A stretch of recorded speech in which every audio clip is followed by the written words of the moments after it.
Quick question. Do you find yourself on the couch after every argument? I mean, I know I don't, but I'm just saying.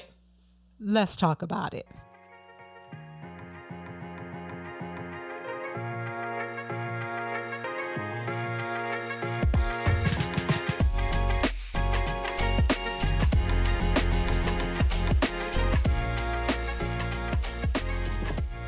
Well, welcome to the Then Comes Love podcast. We are your host. I am Anidra, and this is my man, Wendell. And today we are talking about conflict. Yeah, before we get into anything, I don't be on the couch. Let's get that straight right now, okay? Ain't no couch sleeping on my side. Now, we can talk about it all you want to talk about it. But we ain't going to talk about it on the couch. Now, we talking about fighting fair. In case y'all don't know how to argue and whatnot, you starting off on the wrong foot. Well, we have you ever slept on the couch? I don't know. I don't think you have. If I did sleep on the couch, you didn't put me there. I tell you that right now. Whatever. Well, we want to talk about conflict and fighting fair because we feel like that's something that we're professionals at. Negative. I don't know about you guys, but and I know for both of us, we could say this is probably true. What I'm about to say, our parents, right, did not argue in front of us. I have never seen my parents argue, not one day. And you would think that we would learn and follow their example. How you get your argument skills from then? If you ain't never seen them argue, how in the world you get so good at it? Hey, we're going to talk about that in a minute. And let me say this. I don't think I've seen them argue any. Mm-hmm. I think my dad said, be quiet, Marie, one time. I think that might not even be accurate. But what I'm saying is, we've never seen it. Yeah. We've never seen our parents argue in front of each other. Now, to them, that was for my parents, that was a commitment they made to each other. That they were always, if they had a disagreement, they would argue behind closed doors. Now, for them, that was probably, hey, they won, they did it. But for me, I feel like, sure, great. I didn't see, I had parents who had a healthy marriage, but in their commitment to each other not to argue in front of each other, they didn't teach us how to fight fair. They didn't teach us about how to have healthy conflict. And so we're doing this episode because we had to learn the hard way how not to argue. Would you say that's accurate? I mean, like you said, we didn't see arguing, so it's not that they taught us the way you should do it, I guess. Right? But they didn't, because we never saw them do it. Like, how did y'all disagree? Okay. I mean, I just want to say this. God has done the work in my wife. That's what I'm trying to say. Because you've come out a long way. I almost said something I shouldn't. And anyway. Let's go. Mm-hmm. All right. So we had to learn how to fight fair. So we're just going to share things that work for us. And yes, we're going to share things that work for us, knowing that, hey, we're not perfect. We're still learning and growing. I think in marriage, you're always learning and growing anyway. But the first thing that was an issue for us is, okay, I am the quiet one in our relationship. Huh? I'm the one who needs time to process. Man, if you don't stop lying up to these people in this daggone thing, yo. What? Man, please. All I want is peace and quiet. I would do whatever it takes. I have apologized, even though I won't wrong. I would just say stuff because I need the peace. And that's kind of wrong, by the way, for me to do that. Mm-hmm. But I would do that for years. You know how many times I apologized to you and didn't mean it? You know how many times I told you, baby, I understand how you feel, yada, yada, yada, and did not understand nothing, just apologizing to get it over with, to get it done. And here I am. I thought you were this understanding husband. Whatever. I think guys and girls, from my experience, this is just, I don't want to say all guys and all girls, but it's from my experience with my boys, because I got married as a child. My boys, we could fight, literally get into a fist fight. I mean, fighting on the floor, rolling. 5 minutes later, we good. No more, we good. We can move forward. We ain't got to talk about it. We done fought it out. We done moved on. We good to go. So I thought marriage would probably be the same way. We could argue. We have a big old fight. I ain't mad no more. I'm over it. Hey, what do you want to do for dinner tonight? You still mad. You still mad? Now we got to have discussions. Now we got to talk. Lord have mercy. Now I got to understand how you feel. Help me, Jesus. I'm just saying. You better stop before we get in an argument right now. But here's the thing. So I'm glad you brought that up. Mm-hmm. So you said that you can fight with your guys, and sure. you know you don't need to talk about it. It's over and done with. That's exactly right. But you need time to process. You don't like if we get into a disagreement, he needs a minute. Because you want to talk about it right away. Now, yes. With my guys, we fight. We don't talk about it at all. We just play basketball. So I can play basketball. I can play the game, whatever it is, get my mind off of it. And then when we're done, we're good. We don't have to have the discussion. And for me, we're going to talk about it. And we're going to talk about it right now because I got things to say. And it was so messed up for you. Again, this is the last time I'm going to come at you. But you would want to have conversations. I got to go to work. It's 2:00 in the morning.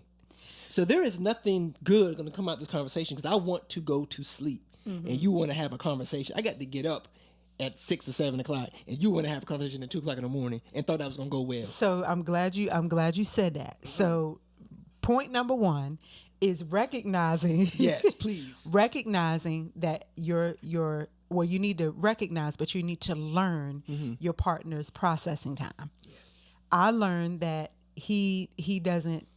I have to wait, and I don't necessarily like waiting. I need to talk about it now.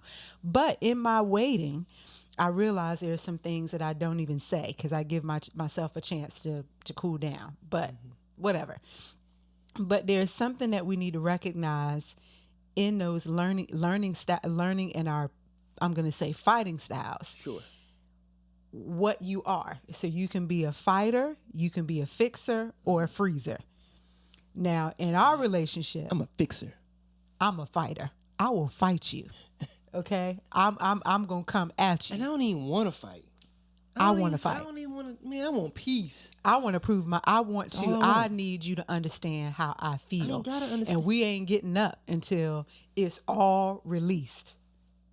Help me, Father. So help me, Father. So it's important to know your partner's style. With that, whether they're a fighter, a fixer, or a freezer, regardless, when we are, and I'm not saying that we've gotten it right, but when you're having a disagreement, there are 2 things that we tell couples, and that's right. One of the things is called the floor, where we say, okay, you have the floor to say what you need to say, and I'm listening. Now, when I'm listening, it's active listening. Right.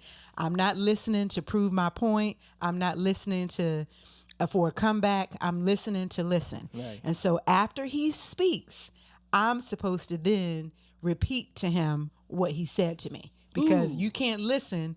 You're not listening if you can't repeat back. Because there's been several times on both sides. I'm going to stop attacking you now. But you can tell that while in the middle of us talking, you're like, like you trying to get me to hurry up and say what I got to say so you can say what you want to say. And I can sense it. And I can see for him, when you're processing, he mumbles, he moves his mouth. He's like, don't make me seem like I need help. So I'm just saying.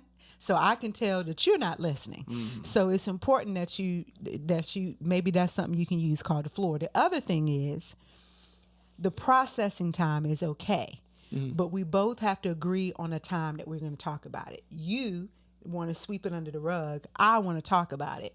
And so in order for both of us to feel like we're being valued and heard, we have to agree on the time that we're going to talk about it. Mm-hmm. And that's fair. And I will say this, and one of the things we'll admit to you on this podcast is one of my flaws, and it's a real flaw of mine, is that I can bury things. Like something happens, I can bury it and bury it and bury it and don't talk about it anymore. And I'm fine until I'm not fine. He is also petty, but we won't talk about that. But you're not. No, I'm not. And if you believe that, you I'm boo-boo not. the fool. Okay? Not boo-boo the fool. The fool. Okay. So it takes 2. But let me tell you what really gets to me in our arguments is when I have upset you and I don't understand why. And so you're mad at me and I don't know what I did. And so if I feel like I didn't do anything, I can get real upset and real defensive and real angry about that. It ain't petty. But here's the thing that I've learned in this. There are trigger words, which Yes, we'll it get into is. in a minute. We'll get into trigger words in a minute. But this is what I learned about most men and most women, and definitely my woman, is that we're different in our thinking. And so I was sharing before with a group that us men, we think logically in everything. We think logically, while women tend to go off how they feel. Emotions. And so if what she feels doesn't line up with what I think, then it doesn't make sense to me, and I think she not make no sense. What's wrong with you? You crazy? And then that's where all the mess comes in, because her feelings are more important than anything. And so if I discredit her, it's over. It's a So wrap. give an example of when that happened. We ain't gotta talk about that, babe. Oh yes, Let's we move do. on. Let's give the people an example. All right, okay. A long time ago, like this It was year. a year ago. It was this Oh year. yeah, it was March Right before a marriage conference, by the way, that we had to speak. that we at. had to be the speakers at. We were going to Chick-fil-A. I was about to say McDonald's again, but we were going to I don't eat no Chick-fil-A, and we were hungry. We just went to Starbucks to get coffee. Why we did that? We bougie. Went to Starbucks to get coffee. Then we went to Chick-fil-A to get our breakfast. We were starving. She's driving, which is one of the rare. No. You were getting ready. You drove to Chick-fil-A, but you asked me if I would drive because you had to go to your meeting at. But here's the church. thing. Here's the thing. That's you cut me off for no reason. No. That's not an important fact. No, it You're is. driving. You see we're going. It is important. Keep going. Keep going. Wait, time. I'm asking you a question. You're driving right now, though, right? Okay. So you're driving, Go ahead. and so we're at Chick-fil-A, and I grabbed the food, and I'm like, the food comes in. And then what did I do? You ate. Okay, so I started eating my food because she's driving, and she was like, I don't need my food. I ain't hungry. I don't want my food. I said, oh, I'm sorry. Here, I said, here, do you want your food? No, I don't want it. Why would you ask for it? It don't make no sense. It's ridiculous for you to say, why would you even do all that? It don't make no sense. That's pointless. Ooh. And don't you say that what I feel. He said it was pointless for me to say that, okay? But what I took from that, it was he was saying that my feelings, how I felt, was pointless. Like it was stupid, like the way I feel. And the way I feel is the way I feel. It was not about the Chick-fil-A sandwich. It was not about that. It was about, I did not think he was caring. He was thinking about me in that moment. The reason why I brought up that you were driving and then I drove was because I thought about you. See how you try because to... you. That's the reason why I said it's important, because I thought about him, that he needed to eat because he had a meeting that morning. That's why I drove. But he wasn't thinking about me. You know, when he drives, I'm like, hey, you want me to hand you your hash browns? You want me to hand you ketchup or whatever? But I'll say, hey, babe, I'll ask you for it. Babe, can I get my sandwich? You ain't gotta ask, because I'm like, babe, you want your fries first. So anyway, he learned from that moment. Who gonna be on the couch tonight is what I want to know while we doing this podcast. Keep talking this crazy talk. It was not about, I think, and that's the thing, when you're in a conflict, you got to get to the root of what it is. Right. He was on the sandwich. Well, you said you didn't want it. I just thought that if you weren't hungry, why get an attitude about me not passing you? But the I sandwich? got an attitude, But not about the that. sandwich. I get that. I got an attitude because because you didn't think about me. So, but I think about you all the time. But it's okay. It's okay. Go ahead. Anyway, so I think it's important to understand that when you're having a disagreement, it's not about that thing. There's something underlying, and you got to get to the root of what it is. When he said it was pointless, I found that was a trigger word for me. Trigger word. Okay, and that's the other thing. Trigger words. We have. It's important for you to identify what those trigger words are. One of the things we know, a trigger word for us is the word little. Don't say you're little. For example, hey babe, I'm about to go out with my friends and we're gonna go to the movie or whatever. Oh, you gonna go out with your little friends? Why they gotta be little?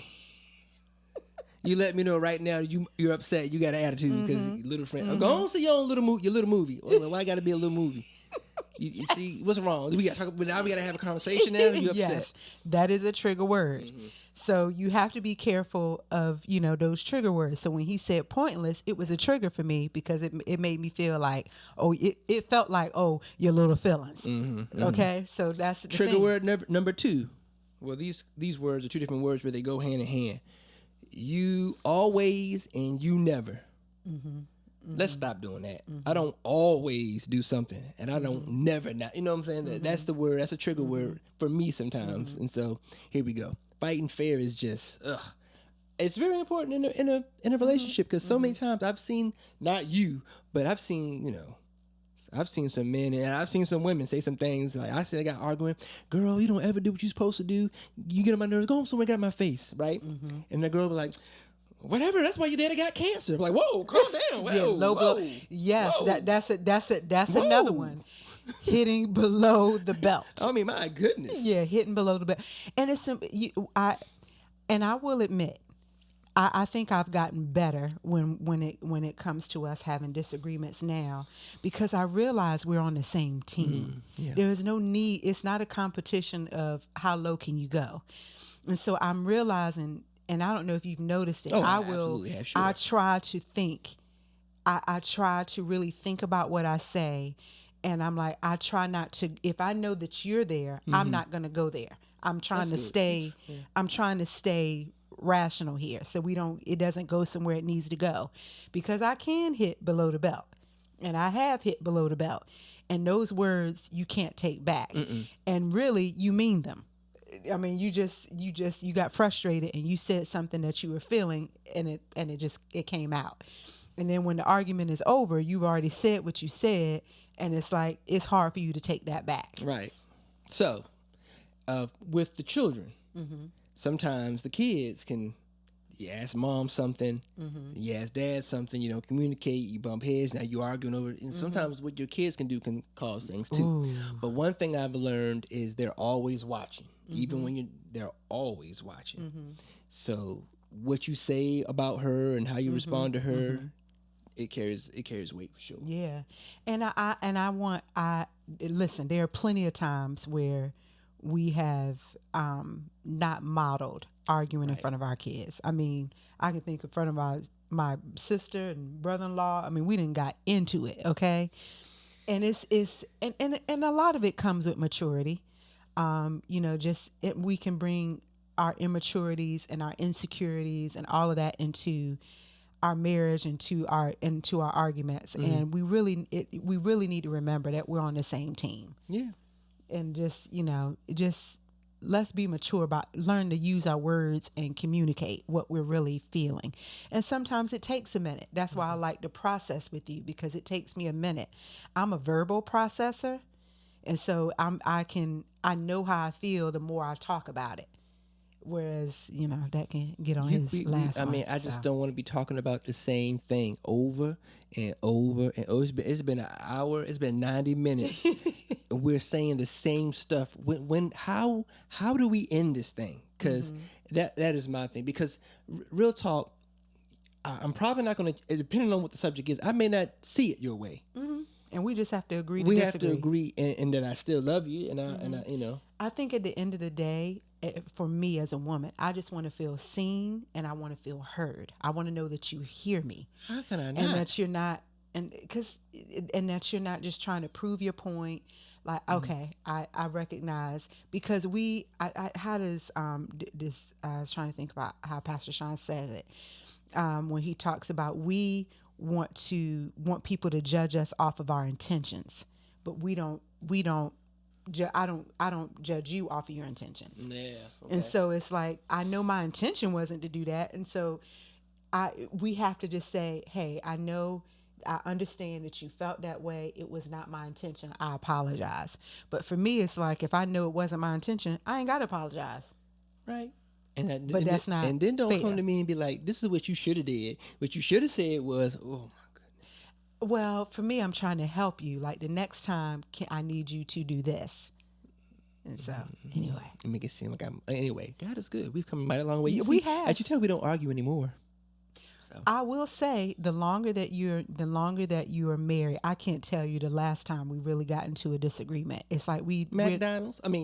Chick-fil-A. Chick-fil-A. I'm still calling it Chick-fil-A.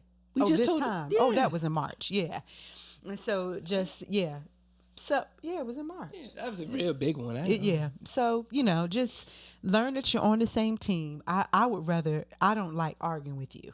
We have too much fun together to be arguing. Cause now your whole night ruined. Yeah. We could be doing one stuff room, in another yeah. room. And that silent treatment, we've all been guilty of doing it, but that ain't going to help you know what I the do? situation. Bloop. Shaboom. He play the game and get his mind off stuff. But do what you got to do, bruh. So anyway, we hope that this has helped you as you are navigating conflict with your spouse. And hey, it's always helpful if there's anytime, as we always say, if there's ever a topic that comes up, an argument that comes up that you guys feel like you can't resolve on your own.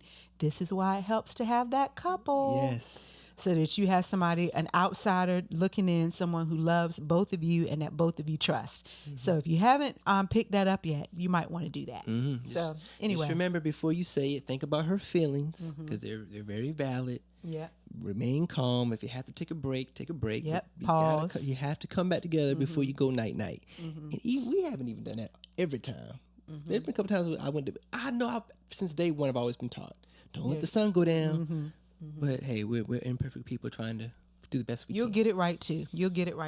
Well, I'm not saying we got it right. We're doing better, and you'll get better too. So we hope you'll like, share, subscribe. And we'll see you on the next Love episode y'all. of Then Comes the Love. Holla.